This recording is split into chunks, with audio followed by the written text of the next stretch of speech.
রাধে রাধে ভক্তবৃন্দগণ, আপনি কি কখনো ভেবে দেখেছেন পয়লা বৈশাখের দিনে আপনি কি কিনছেন, কি আনছেন, সেগুলোই আপনার জীবনে টেনে আনছে সৌভাগ্য না দুর্ভাগ্য? অনেকেই নতুন জামা পরে ঘুরতে যায়, আনন্দ করে, কিন্তু খুব কম মানুষ জানে এই বিশেষ দিনে কিছু নির্দিষ্ট জিনিস বাড়িতে আনলে লক্ষ্মী ঠাকুরের আশীর্বাদ যেমন আসে, তেমনি সংসারে শান্তি আসে, সমৃদ্ধি আর সফলতা আসে।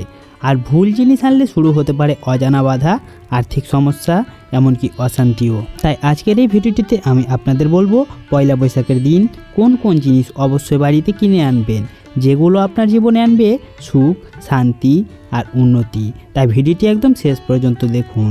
আর আমাদের চ্যানেলে নতুন হলে অবশ্যই চ্যানেলটিকে সাবস্ক্রাইব করবেন, ভিডিওটিতে একটি লাইক দিয়ে ভিডিওটিকে পরিচিতদের সাথে শেয়ার করে দেবেন, আর কমেন্ট বক্সে ভক্তি ভরে লিখে যাবেন রাধে রাধে। পয়লা বৈশাখ শুধু একটা উৎসব নয়, এটা একটা নতুন শুরু। এই দিনটিকে হিন্দু শাস্ত্রে অত্যন্ত শুভ দিন হিসেবে ধরা হয়। এই দিন আপনি যা করবেন, যা কিনবেন, যা ভাববেন, তার প্রভাব পড়ে পুরো বছরের ওপর। তাই চলুন জেনে নেওয়া যাক কোন কোন জিনিস এই দিনে বাড়িতে আনলে আপনার জীবন সৌভাগ্য হবে। প্রথম জিনিসটি হলো নতুন ঝাড়ু। শুনতে সাধারণ লাগলেও এই জিনিসটা আপনার ভাগ্য বদলাতে পারে। হিন্দু বিশ্বাস অনুযায়ী ঝাড়ু হলো মা লক্ষ্মীর প্রতীক। পয়লা বৈশাখের দিন যদি আপনি একটি নতুন ঝাড়ু কিনে বাড়িতে আনেন, তাহলে তা আপনার ঘরের সব নেগেটিভ শক্তি দূর করে দেবে। কেন কিনবেন? পুরনো দুঃখ কষ্ট সমস্যা দূর হয়, নতুন বছরে ঘরে আসে পজিটিভ এনার্জি, আর্থিক উন্নতির পথ খুলে যায়। কিভাবে ব্যবহার করবেন? সকালে স্নান করে পরিষ্কার হয়ে নতুন ঝাড়ু দিয়ে ঘর পরিষ্কার করুন। এটা শুধু ঘর নয়, আপনার জীবনকেও পরিষ্কার করে দেবে। 2 নম্বর জিনিসটা হলো গঙ্গা জল। গঙ্গা জলকে হিন্দু ধর্মে অত্যন্ত পবিত্র মনে করা হয়। পয়লা বৈশাখের দিন বাড়িতে গঙ্গা জল আনা মানে ঘরে পবিত্রতা আর দেবত্ব নিয়ে আসা। এর উপকারিতা হলো ঘরের নেগেটিভ এনার্জি দূর করে, মানসিক শান্তি দেয়, পরিবারে সুখ শান্তি বজায় রাখে। কিভাবে ব্যবহার করবেন? বাড়ির চারিদিকে ছিটিয়ে দিন, ঠাকুর ঘরে রেখে পূজা করুন। আপনি বিশ্বাস করুন বা না করুন, গঙ্গা জলের শক্তি অনুভব করতে পারবেন নিজেই। পরের জিনিসটি হলো মাটির প্রদীপ। প্রদীপ মানে আলো, আর আলো মানে অন্ধকার দূর করা। পয়লা বৈশাখের দিনে মাটির প্রদীপ কিনে আনলে আপনার জীবনের অন্ধকার দূর হয়। কেন এটি জরুরি? জীবনের বাধা দূর করে, নতুন সুযোগ এনে দেয়, লক্ষ্মীর কৃপা বাড়ায়। কিভাবে ব্যবহার করবেন? সন্ধ্যাবেলায় সরষের তেল বা ঘি দিয়ে প্রদীপ জ্বালান ঠাকুর ঘরে। এই ছোট্ট কাজটাই আপনার জীবনে বড় পরিবর্তন আনতে পারে। চালকে ধরা হয় অক্ষয় সম্পদের প্রতীক। পয়লা বৈশাখের দিনে নতুন চাল বাড়িতে আনলে আপনার সংসারে কখনো খাদ্যের অভাব হয় না। এর গুরুত্ব অন্নের অভাব দূর করে, পরিবারে স্থায়িত্ব আনে, আর্থিক নিরাপত্তা বাড়ায়। একটু চাল লাল কাপড়ে বেঁধে ঠাকুর ঘরে রেখে দিন, এতে আপনার ঘরের লক্ষ্মীর টান তৈরি করবে। মধু মানে মিষ্টতা, আর নতুন বছরের শুরুটা মিষ্টি হলে সারা বছরই ভালো কাটে। কেন কিনবেন? সম্পর্ক মধুর হয়, জীবনে পজিটিভিটি বাড়ে, কথা ও আচরণের সৌন্দর্য আছে। পয়লা বৈশাখের দিন সকালে একটু মধু খেয়ে দিন শুরু করতে পারেন। এটা আপনার মন ও জীবন দুটো মিষ্টি করে দেবে। পয়লা বৈশাখের দিনে নতুন নোট বা কয়েন কেনা অত্যন্ত শুভ বলে মনে করা হয়। লবণ শুধু রান্নার জন্য নয়, এটি একটি শক্তিশালী এনার্জি ক্লিনার। পয়লা বৈশাখে লবণ কেন গুরুত্বপূর্ণ? এটি ঘরের সব নেগেটিভ এনার্জি শোষণ করে, খারাপ দৃষ্টি বা নজর থেকে রক্ষা করে, আর মানসিক চাপ কমায়। কিভাবে ব্যবহার করবেন? 1 বাটি লবণ ঘরের কোনায় রেখে দিন, 24 ঘন্টা পর তা ফেলে দিন। আপনি নিজে অনুভব করবেন ঘরের পরিবেশ কতটা হালকা হয়ে গেছে। আয়না শুধু নিজের মুখ দেখার জন্য নয়, এটা শক্তির প্রতিফলন ঘটায়। কেন কিনবেন? আত্মবিশ্বাস বাড়ায়, জীবনে স্পষ্টতা নিয়ে আসে। কোথায় রাখবেন? উত্তর বা পূর্ব দিকে, কখনো দরজার সামনে বা সরাসরি নয়। একটি সঠিক জায়গায় রাখা আয়না আপনার জীবনে নতুন দৃষ্টিভঙ্গি নিয়ে আসতে পারে। তুলসী শুধু একটি গাছ নয়, এটা একটি পবিত্র শক্তির কেন্দ্র। পয়লা বৈশাখে তুলসী আনা কেন জরুরি? কারণ ঘরে দেবত্ব বজায় রাখে, অসুখ বিসুখ দূর করে, পরিবারে শান্তি আনে। কিভাবে যত্ন নেবেন? প্রতিদিন সকালে জল দিন, সন্ধ্যায় প্রদীপ জ্বালান।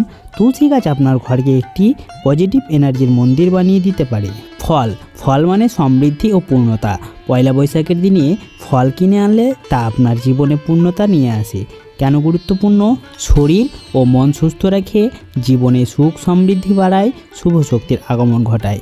কি করবেন? ঠাকুরকে অর্পণ করুন, তারপর পরিবারের সবাই মিলে খেয়ে নিন। এটা শুধু খাবার নয়, এটা আশীর্বাদ। চন্দন বা ধূপ চন্দনের গন্ধ অথবা ধূপের ধোঁয়া এই দুটোই পরিবেশকে পবিত্র করে। এর উপকারিতা কি? মন শান্ত করে, পূজার শক্তি বাড়ায়। কিভাবে ব্যবহার করবেন? সকালে বা সন্ধ্যায় ধূপ বা চন্দন ঠাকুর ঘরে রাখুন। আপনার ঘর মুহূর্তে হয়ে উঠবে একটি শান্তির জায়গা। এবার চলুন পয়লা বৈশাখের দিন কোন ভুলগুলি করবেন না, যেগুলো করলে আপনার দুর্ভাগ্য শুরু হবে। প্রথমত, ভাঙা বা নষ্ট জিনিস। পয়লা বৈশাখের দিন কখনোই ভাঙা, ফাটা বা নষ্ট জিনিস বাড়িতে রাখবেন না। কেন? এটি দুর্ভাগ্যের প্রতীক, জীবনে বাধা ও সমস্যার ইঙ্গিত দেয়।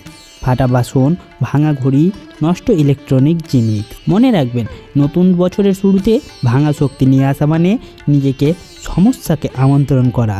কালো রঙের কিছু, অনেকে ফ্যাশনের জন্য কালো রঙের অনেক কিছু কিনে থাকেন, কিন্তু পয়লা বৈশাখের দিন এই রং এড়িয়ে চলাই ভালো, কারণ কালো রং মন ও পরিবেশে ভারী অভাব আনে, নতুন বছরের শুরুতে বাধা সৃষ্টি করতে পারে।